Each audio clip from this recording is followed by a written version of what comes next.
pendengar Suyanto.id, ketemu lagi. Nah, saya sekarang ada di kolam, namanya kolam untuk ternak, untuk budidaya koi.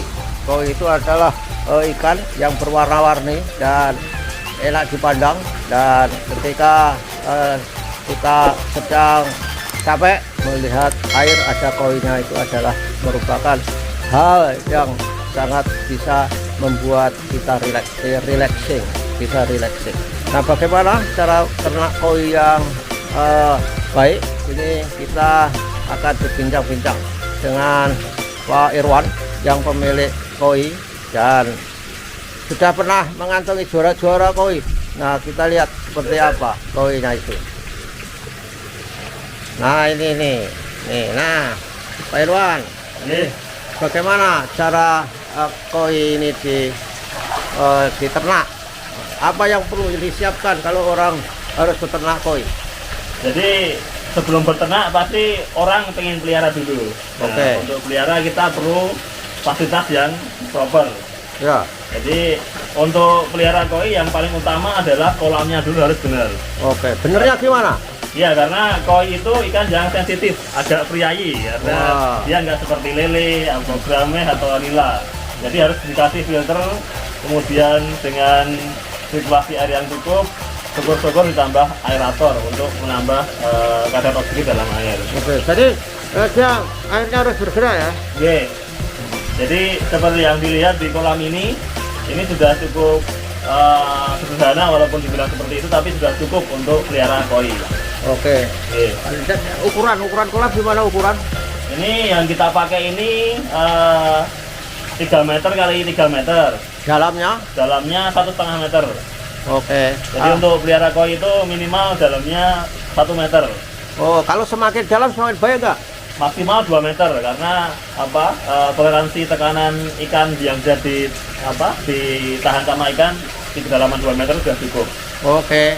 Kalau terlalu dangkal nanti juga kurang maksimal untuk pertumbuhannya. Nah, sampai ini kan sudah besar-besar, sampai besar seperti ini, ini bagaimana tahapannya ya? Tentang ketika berternak ini, gimana? Ini umur koinya baru sekitar 1 tahunan, jadi sebenarnya untuk dijadikan sebagai indukan masih kurang ideal. Jadi ini kita gunakan untuk kolam pembesaran. Oke. Kolam pembesaran. Nanti begitu kita lihat seleksi ada ikan yang potensial untuk lomba atau nanti untuk jadikan indukan, nanti baru kita pindah ke kolam yang lebih bagus lagi. Kita pelihara sekitar sampai 2-3 tahun, baru dia siap diternakkan, nanti baru kita ternakkan. Berapa lama di pembesaran ini? Ya, nanti sekitar 1 tahun sudah kelihatan mana ikan yang potensial, mana yang biasa gitu kualitasnya. Apa kriteria yang ikan baik dan tidak untuk koi? Tergantung jenisnya, tapi pada dasarnya koi itu yang dilihat adalah bodinya harus torpedo, bulat, besar gitu Pak. Kemudian warnanya juga harus terang, kemudian polanya juga harus bagus, terus kulitnya juga harus shining. Kalau dalam orang koi biasanya shining atau bersinar, warnanya kalau merah ya terang, kalau putih ya seperti salju, kalau oranye juga harus menyala seperti itu. Oh ya. Kalau hitam? Kalau hitam makin pekat makin bagus tentu saja seperti itu. Ya, harga yang paling top itu apa? Kalau di dunia kebanyakan Gosanke itu kohaku yang merah putih seperti ini. Nah, yang mana? Yang seperti ini. Oke, merah putih. Itu cukup sulit dikembangkan juga. Kemudian soa seperti ini juga cukup bagus. Harganya sama sanke seperti soa seperti ini, tapi hitamnya lebih sedikit. Oh, itu kalau mereka dipegang di entas itu gampang mati nggak ini? Iya, makanya kalau kita pindah fasilitas, pindah ke kolam atau diternakkan juga harus di plastik, kemudian dikasih oksigen. Nah, lalu pembesaran ini bayinya di mana? Bayinya itu dia hidupnya tadinya. Jadi dalam proses breeding itu kan ada 1 indukan betina, biasanya dikerubut sama 3 jantan. Oke. Nah, itu nanti dalam waktu seminggu dia sudah mulai jadi telurnya, jadi burayak, dibilang seperti itu. Setelah di burayak kita biasanya pindahkan di bak terpal atau fat kalau orang bilang. Oke. Diameternya sekitar 3 meteran itu sudah cukup ideal. Nanti setelah sekitar usia burayaknya tadi 2 mingguan kita pindah ke kolam tanah atau mud pond. Oh, harus tanah ya? Biar lebih cepat karena kan di tanah ada unsur hara sama mikroorganisme juga lebih cepat tumbuhnya. Jadi lebih optimal dengan jumlah anak yang puluhan ribu. Tentu saja kalau di kolam semua akan memerlukan tempat yang banyak dan pakan yang boros. Tapi kalau di mud pond akan lebih hemat. Oh, lah kenapa kok nggak selamanya di tanah aja? Nah, kalau di tanah kan kolamnya otomatis nanti airnya nggak jernih.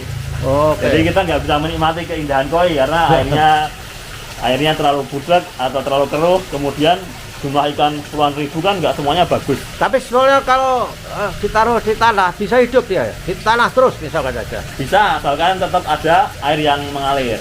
Lalu apa ini yang ada kotak-kotak ini tadi apa ini? Oh iya. Ini kebetulan kemarin kita sempat panen, ambil 3 ekor yang cukup potensial. Ini kita karantina sebelum masuk ke kolam pembesaran. Iya. Ini di karantina namanya. Betul. Oh inilah. Ini saudara, jadi ikan koi itu harus dikarantina walaupun dia tidak menderita COVID. Sama kayak isoman dia 2 mingguan Iya. baru siap pindah ke kolam semar. Apa idenya untuk dikarantina ini? Dari kolam tanah kan dia membawa banyak parasit. Ada kutu ikan, kemudian kadang masih ada cacing. Nah, harapannya diendapkan di sini dulu penyakitnya. Kita kasih treatment obat, ada garam, kemudian kadang kita ganti air. Begitu ikan sudah sehat, sudah mantap kondisinya, prima kondisinya, baru kita pindah ke kolam yang Pembesaran ini. Yeah. Biasanya berapa hari di sini? 2 minggu? Ya seperti manusia, isoman, jadi atau karantina ya 2 minggu udah cukup tergantung kondisi ikannya. Ya. Tapi sebenarnya memang ada tanda-tanda cukup tidaknya. Ada.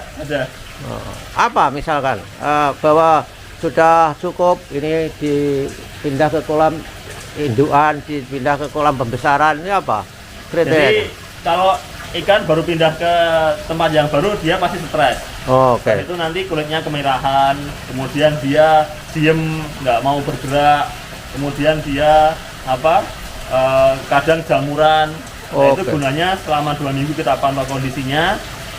Kalau udah nggak ada parasit, nggak ada jamur, nggak ada kutu, nanti kita kasih pakan sedikit-sedikit di minggu-minggu terakhir, 2 minggu terakhir itu, baru kita siap pindah ke kolam pembesaran seperti ini. Pernah nggak di karantina ini gagal? Misalnya dia makan kutu, misalkan saja. Iya, makanya kadang kalau kita nggak proper karantinanya, antara ikannya kebanyakan atau emang ikannya kurang sehat kondisinya, bahkan ada yang sampai mati. Oh, luar biasa ya. Jadi di karantina ini adalah mereka berjuang ini ikannya. Nih saudara-saudara, ikan yang di karantina, lihat masih diam saja, itu mungkin agak pusing ini ikannya ini. Masih stres ya dari Masih kolam stres. yang Jadi, air tanah kita pindah ke air yang karena air ini sumur. baru dipindahkan dari kolam tanah ke mau di tempat pembesaran yang ada tadi, tetapi ini masih harus dikarantina. Luar biasa ya. Jadi setelah dikarantina, apakah nggak bahaya dimasukkan ke sini kalau menulari yang lain? Ya, harusnya kalau kita proper karantinanya selama 2 minggu itu sudah sehat ikannya. Oke. Kalau ini sehat semua, ada tanda-tanda bahwa ini nggak ada penyakitnya. Kalau secara visual bagus semua kondisinya. Jadi kulitnya nggak ada yang kemerahan karena sakit, kemudian nggak ada white spot atau jamur-jamur, kemudian juga ikannya aktif bergerak, itu tanda-tandanya ikannya sehat. Dan di antara ini warnanya ini kan beda-beda. Ini sejak kecil memang beda indukan atau memang perkembangannya beda-beda warnanya? Memang dari indukannya sudah berbeda.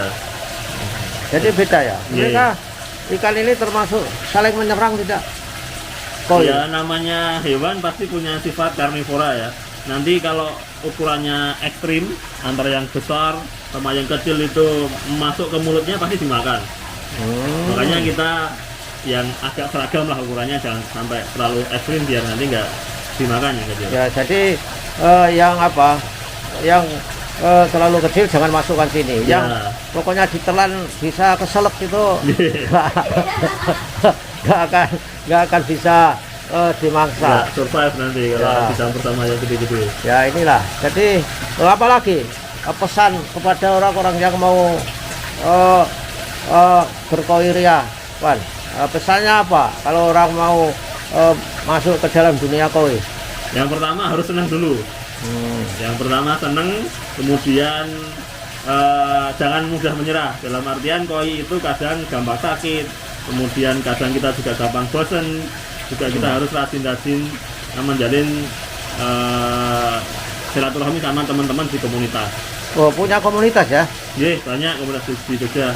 Oh, juga komunitas di luar Jogja? Banyak. Jadi kalau ikan yang kualitasnya bagus itu dalam sebulan sekali ada lomba di tiap kota di Indonesia. Tapi itu biasanya kita ngumpul di situ, ada ngobrol-ngobrol, tukar informasi. Caranya lomba gimana kalau koi? Kita masukkan ke plastik, ambil satu, masukkan ke plastik, kemudian nanti dinilai sama juri-juri yang udah kompeten. Oh gitu ya, masuk plastik. Ya. Wah, kenapa enggak apa ya? Ditaruh di kolam yang besar untuk tempat lomba itu ada tidak? Nanti ikannya kan dari mana-mana itu, Pak Yanto. Oh, ya. Ikan dari jauh, dari luar kota. Takutnya nanti kumpul di tempat yang sama, nanti stres ikannya. Oh, Kalau satu stres yang lain ketularan, padahal ikannya mahal-mahal kan, nggak ada yang mau ambil risiko. oh ya ya. Jadi cukup plastiknya segede apa itu? Plastiknya yang sekitar 80 cm kalau untuk ikan yang kecil. Kalau ikan yang besar ya tergantung menyesuaikan bisa sampai 1 meter. Ya ya ya ya ya. Ya oke lah. Terima kasih Pak Iwan. Dan mudah-mudahan koinnya sukses dan bisa juga diekspor. Mudah-mudahan dari sini saudara-saudara bisa terinspirasi dan dengan demikian saudara akan bisa berkoi ria. Ini anak-anak kecil ini juga sudah dikenalkan koi. Tapi Ini pawangnya ini. ini pawang. Jadi Sudah hafal jenis pawang koi, koi tahu ya.